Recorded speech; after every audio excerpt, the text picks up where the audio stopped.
All right. Hello, everyone. It's really an honor to be among industry best brain. And today I got an opportunity to present you a session on 5G private network and edge cloud. So what I did for this session is that I arranged this session in a way that I will not only be touching the technology, but I will be talking about some of the operation and the business aspect as well. So before I start, let me quickly introduce myself. My name is Ali Murtaza. I'm cloud solution architect in one of the leading operator in the Middle East.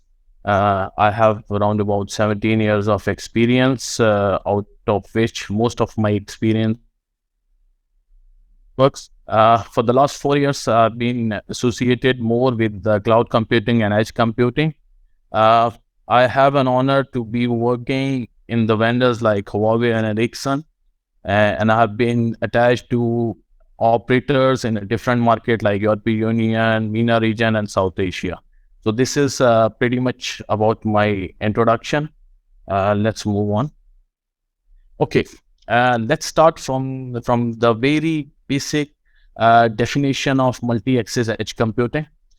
So we have to understand one thing is that multi-axis edge computing is not kind of a complex technology.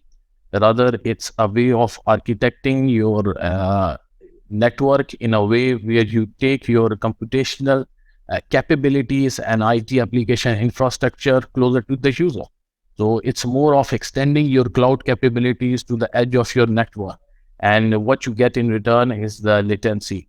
So when I'm talking about latency, it's not something, a network API that will be improved after this setup. There is a big deal which is associated with this one. So this high value of latency, which is a small latency value, will help us to virtualize our equipment in the future. So the devices, the terminals, or the tablets that we will be seeing in future will be very lightweight. They will be having a more processing power. They will be having higher battery time. But on ground, those devices are like mostly the dumb devices, because most of the processing that being done will be happening on the network edge. So this is a very key catch that we have to understand, that how latency is too much important, because we don't want the user uh, to to feel like that it is not happening on the device. We should have kind of seamless behavior. Talking about the key business drivers for the edge computing, for sure, it's low latency. Other key drivers includes higher bandwidth, lower transmission cost. Uh, in order to achieve this key business driver, there are some add-on benefits that we will be getting out of it. That includes data sovereignty, control authority, data security, customers' privacy, wireless fiber experience. Uh, these are the these are the add-ons that will be help us in paving our way towards 5G private network. And I will be discussing this one in a while in my upcoming slides. So talking about the applications that we have today, which we are serving them from the central DCs. They are good. They are pretty much working with the latency value of 30 or 40 millisecond, and they are serving the current requirement. However, the next generation application or the advanced application, we will be targeting latency something below 20 millisecond, and in some cases below 1 millisecond. So we have to prepare ourselves for this new wave of change. Talking about 5G technology, uh, the most common use cases that we have are the fixed wireless access and enhanced mobile broadband. They might not be sufficient to justify our investment, our 5G investment.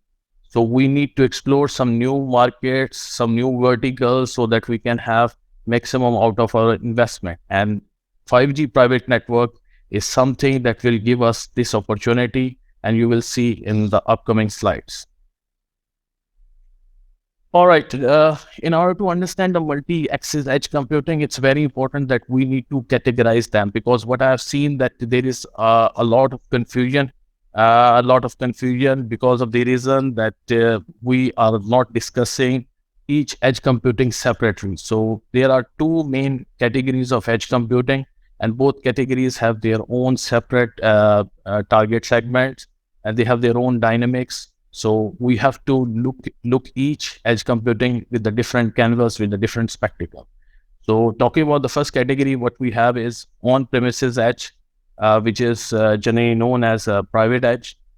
This is kind of an edge computing where we try to build an edge data center in the customer premises. So together with the connectivity, we build application infrastructure and we serve our customer. This is for the verticals, for the enterprises, to give them a kind of a seamless environment as if they have owning their own private network. This mostly fits for the enterprise or B2B enterprise, and this is mainly targeting big enterprises. Talking about the second category of multi-access edge computing is a network edge, which is generally known as public edge. This is kind of edge computing where we deployed our edge center on the edges of our network. If I'm talking from the perspective of operators, because operators have distributed networks, so they extend and they try to put or build a computational capability closer to the user, but not very close or not in their premises. This kind of edge computing has different target segment to be hit. This will be covering the enterprise like B2B, but small and medium enterprise mostly. And mostly this kind of an edge computing will be kind of helping applications which required a complete rollout over the whole countrywide. This is a tricky subject. There is a lot of investment being involved with this kind of edge computing. One of the facts that we have to understand is that we don't have kind of major killer application for this kind of edge computing or this category of edge computing. Except for cloud computing that we can see. So, but operator has to build their network for this new wave or new change. Moving on further, let's have a look at it. The value proposition of these two different categories of multi-access edge computing. So we can see from these two edge computing that there is a huge impact that they both will be created. But fact of the matter is that the first category, which is on-prem edge, has an advantage in terms of amount of effort to be done, because this is an easier opportunity to be addressed, because there are enterprises and the enterprises somehow have a well-defined scope. So operator really knows what to do. What kind of application use case that needs to be served over there. The second category is also very important, the network edge, but the thing is that the amount of effort that requires to be done is much more higher. So the business opportunities or the main use case, there are a bunch of use cases, but some of the use cases common in both of the edge computing categories, while some are specific to a particular category. Like talking about Industrial 4.0 automation, this kind of opportunity is specifically to the on-prem edge. Cloud gaming, AR, VR, V2X communication, HD, video, these are the kind of a use case or business opportunities that is more linked with the network edge. We'll try to focus ourselves on the first category, which is the prime subject of our today's session. So from now on, we'll be talking about the on-prem edge or the private edge. On-prem edge. So the rising demand of IoT application and the Industrial 4.0 evolution has positioned this private edge in a spotlight. And this kind of edge computing is generally known as 5G private networks. In 5G private networks, there are various branding names that being used by the vendors, by the manufacturers, depending upon their understanding of perceiving the concept, and depending upon how the strength or what are the market segment that they are actually looking. I have seen the terminologies like virtual network campus. This is something that being pretty much used by Huawei. Smart campus is another terminology. that Huawei probably is using this one. Other terminology includes private MEC, which is pretty much used by Microsoft. There is non-public mobile network terminology. This probably be used by most of the disruptors. Ericsson uses a terminology 5G in a box. 5G private campus is a terminology coined by Nokia. So there are a number of different buzzwords around the industry. So the next time when you will see that these kind of terminology is being used, don't get yourself confused with that one. These are the brand names of the same technology, and the technology pillar that we are discussing is a private edge actually. One terminology which is very important is a non-public network. This is terminology being chosen by 3GPP, but I have not seen this terminology pretty much used by the industry people over here. Finally, moving on for the time constraint, due to the time constraint, able to wrap up the session. Okay. I will try because there are not many slides to cover. Okay, I will try my best to cover as much as I can. So one of the potential use case for the 5G private network is the enterprise business. So 5G private campus provide a very good opportunity where where these enterprises could have high reliability and resilience. They can have the high throughput and high bandwidth, and of course latency, because the data will be processed locally within that one. Security and integrity is another add-on which they will be getting out of it, because of the reason that they have the assets to be placed on their premises and the data is with them. Another potential market for 5G private network is the mission critical networks in the public safety domain. Reason behind why the 5G private networks is a strong contender for this mission critical network is that the existing networks that we have is narrowband. We have these systems, the mission critical systems are mainly based on P25 or Tetra, which require modernization. And the use cases that we have seen in the public safety domain is no longer being associated with just a narrowband or just a voice communication. So 3GPP, they were well positioned into that one, and they were foreseeing this opportunity, and they were targeting this one. So from release 12 onward, we have seen these features were being incorporated. So we have seen URLLCC standard specification being included in release 15. In release 16, we have seen TSN to be included. While in release 17, there is IoT and URLLC are the main subject under discussion for the standardization.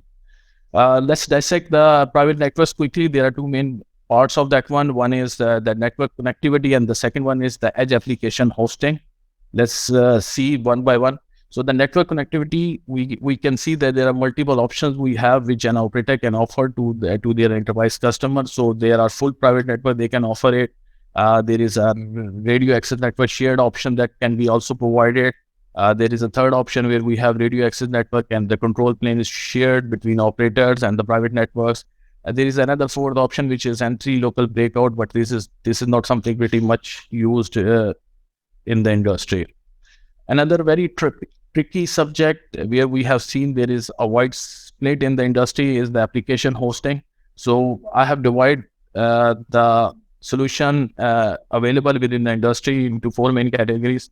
The first one is the HC compliant solution. So ETSI has defined the specification for the network function virtualization. They came up with one blueprint where they are doing this lifecycle management or orchestration of the application. We have seen that the vendor like Huawei and Nokia are pretty much convinced with this approach, and they have prepared their product ready for that one.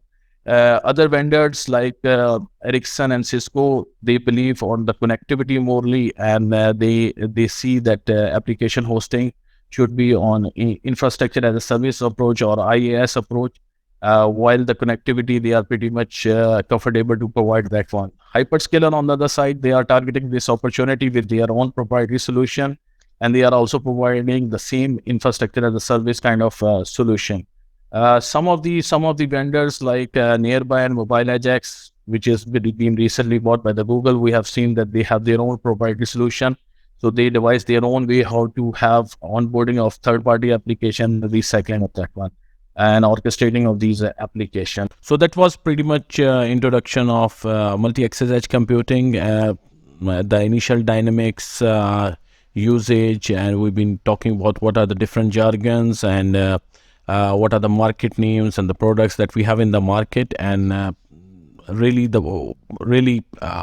what that really the technology is all about.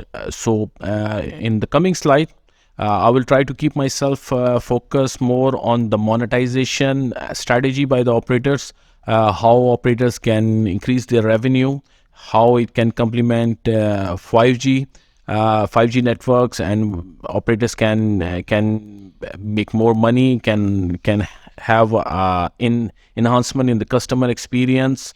In the meanwhile, this will be pretty much of my topic in my next slide. I will be talking about more on the service chain, the ecosystem of this technology. What are the different options for an operators that where they can fit themselves? What are the most optimal one? What are the options that we can possibly have in the near future? What are the different components that we can possibly have, or we can open it for the community, for the innovation and all those things. So it would be very entertaining. Stay tuned with me for my next session, inshallah, and we will have more details into that one. Till then, goodbye.